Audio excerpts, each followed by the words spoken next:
Bismillahirrahmanirrahim. Assalamualaikum warahmatullahi wabarakatuh. Yang saya hormati Bapak dosen mata kuliah kewirausahaan dan UMKM yakni Bapak Agus Joharudin beserta rekan-rekan sekalian yang berbahagia.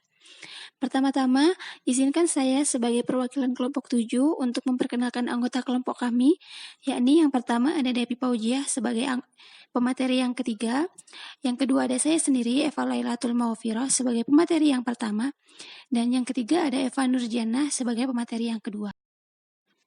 Pada kesempatan kali ini, kami akan mempresentasikan sebuah materi perkuliahan dengan topik Bird in Hand Principle. Untuk subtopik pembahasan pada presentasi kami kali ini, yang pertama ada Start with your means, yang kedua ada Start with what you have, yang ketiga ada What I know, yang keempat ada Who I know, yang kelima ada How it works, dan yang keenam ada How to do entrepreneurship with Bird in Hand Principle.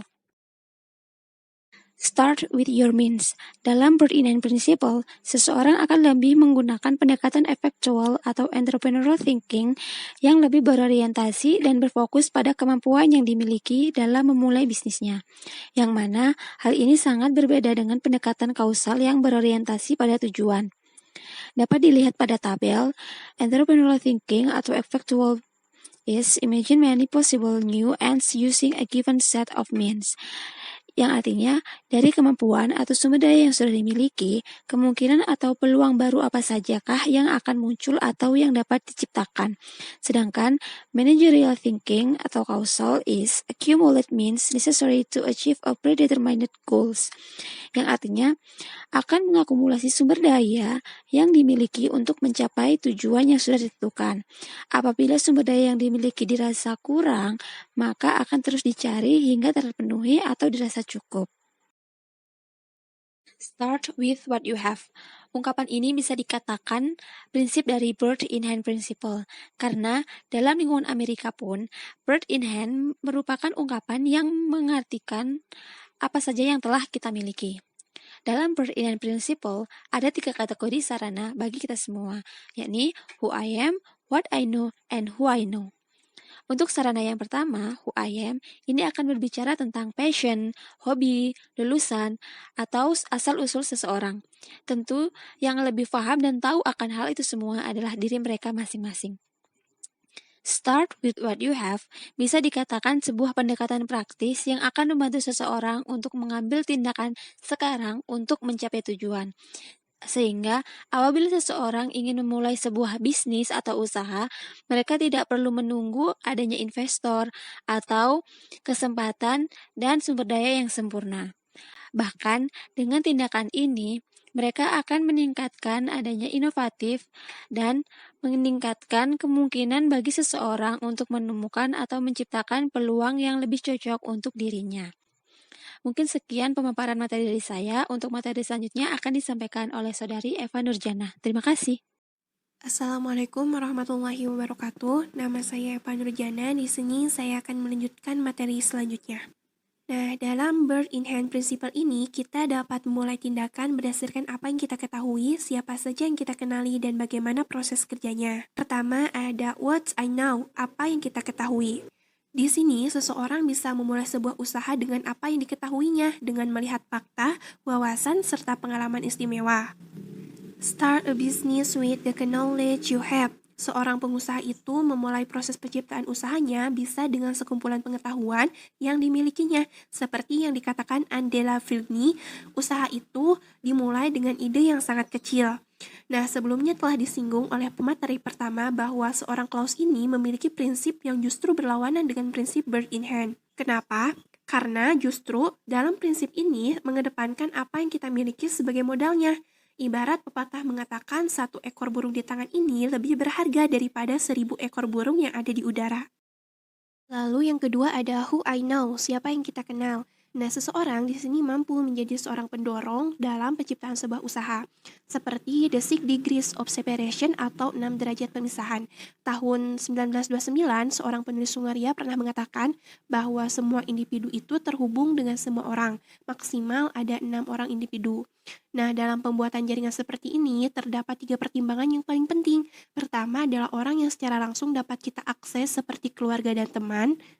Kedua adalah orang yang kita temui secara kebetulan di tempat-tempat umum, dan yang ketiga adalah mereka yang tidak kenal kita secara langsung, tetapi mereka terhubung dengan kita melalui orang yang kita kenal. Jika kita percaya, kita hanya perlu bergerak 6 langkah saja untuk terhubung dengan semua orang. Kemudian ada the corridor principle atau prinsip koridor. Nah, seorang Robert merupakan seseorang yang mengembangkan prinsip ini. Dia menggambarkan bagaimana peluang baru itu yang tidak disengaja sering muncul bagi wirausahawan ketika mereka melakukan usaha barunya. Dan yang terakhir ada how it works, bagaimana proses kerjanya. Yang harus kita lakukan sebagai orang yang ingin memulai sebuah usaha baru, pertama, observe successful entrepreneurship. Amati terlebih dahulu contoh-contoh kewirausahaan yang telah sukses, seperti perusahaan Staples. Mereka itu membentuk usahanya selangkah demi selangkah, dan usaha mereka kebanyakan dimulai dari hal-hal yang paling kecil tanpa melakukan analisis pasar yang rumit. Lalu, know yourself, kenali diri kita sendiri. Bisa dengan melihat hobi kita, kemampuan yang kita miliki, atau bahkan minat dari diri kita. Kemudian setelah itu mulailah menyusun hasil pemikiranmu dengan menambahkan hal-hal yang kreatif menurutmu. Mungkin sekian dari saya, selanjutnya akan dijelaskan oleh Saudari Depi Paujia. Terima kasih, wassalamualaikum warahmatullahi wabarakatuh. Baik, di sini saya akan melanjutkan pembahasan mengenai how to do entrepreneurship with bird in hand principle. Cara berwirausaha dengan prinsip bird in hand principle. Yang pertama ada looking for ideas atau mencari ide. Ide bisa datang dari mana saja, seperti dari cerita orang lain atau dari pengalaman orang lain, atau bisa saja dari pengalaman kita sendiri. Yang jelas, ide itu bisa datang dari mana saja. Yang kedua ada action shot. Maksudnya ialah ketika kita sudah memiliki ide yang bagus, saatnya kita untuk bergerak mewujudkan ide tersebut. Ini adalah poin yang paling penting. Pada tahap ini, kita memerlukan bantuan dari orang lain. Oleh karena itu, semakin banyak koneksi seseorang, maka akan semakin mudah baginya untuk mengembangkan idenya tersebut. Yang ketiga ada be smart to take advantage of opportunities. Pintar memanfaatkan peluang. Ada banyak sekali peluang-peluang yang mendatangkan pada kehidupan kita. Misalnya, peluang dari orang-orang yang kita jumpai. Hal tersebut bisa memperkuat ide kita. Saya kasih contoh kisah dari seorang miliarder, J.R. Simplot, pendiri pabrik pengolahan kentang dan pencipta kentang goreng beku pertama. Kesuksesannya berawal dari memanfaatkan babi yang ia beli dari para petani, kemudian ia menjualnya kepada para penjual. Yang hasil dari penjualan tersebut, ia belikan mesin-mesin listrik untuk pengolahan kentang. Apabila kita analisis, sebetulnya tidak ada korelasi antara pekerjaan J.R. Simplot dengan apa yang ia beli. Namun, sekali lagi, ia sangat pintar memanfaatkan peluang. Uang-uang yang ia dapatkan dari hasil penjualan babi tersebut, ia belikan mesin-mesin listrik yang justru itu menunjang apa yang menjadi bisnisnya. Lalu yang keempat, ada using abilities, menggunakan kemampuan. Maksudnya adalah ketika kita tidak memiliki modal, alat-alat, dan sebagainya, itu bukan berarti kita tidak bisa maju untuk berbisnis.